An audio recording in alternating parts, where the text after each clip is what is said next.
আসসালামু আলাইকুম। ১,০০০ টাকা বিদ্যুৎ বিল বাকি থাকার জন্য যদি ইসলামী আন্দোলন বাংলাদেশের প্রার্থীর মনোনয়নপত্র অবৈধ হয়, তাহলে বিএনপির এক প্রার্থীর হাজার হাজার কোটি টাকা ঋণ খেলাপি ওনার প্রার্থিতা তো বাতিল হলো না। এর কারণটা কি? এটা হচ্ছে বৈষম্য। এই বৈষম্য দূর করার জন্যই কিন্তু জুলাই বিপ্লব ঘটানো হয়েছে, কিন্তু বৈষম্য এখনো দূর হয় নাই।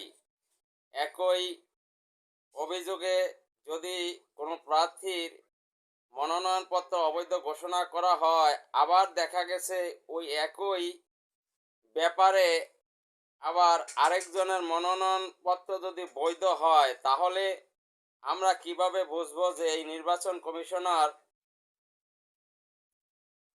পক্ষপাতিত্ব করছেন না?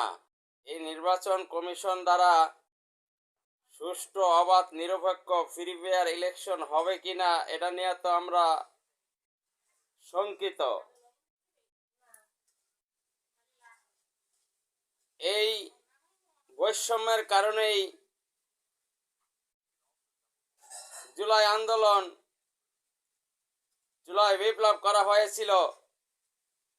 আজ সেই বৈষম্য এখনো বাংলাদেশ থেকে দূর হয় নাই।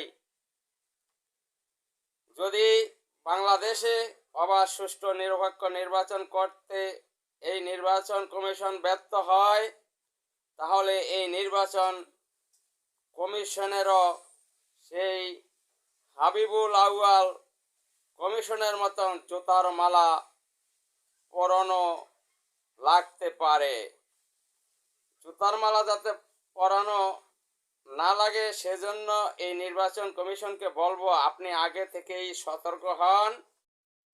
আর যদি সতর্ক না হন, তাহলে কিন্তু আপনার পরিণতি ভালো হবে না। কারণ আমরা দেখতে পাচ্ছি কিছু কিছু দলের প্রার্থীর প্রতি বৈষম্য করা হচ্ছে, আবার বিএনপির প্রার্থীদের প্রতি বৈষম্য করা হচ্ছে না।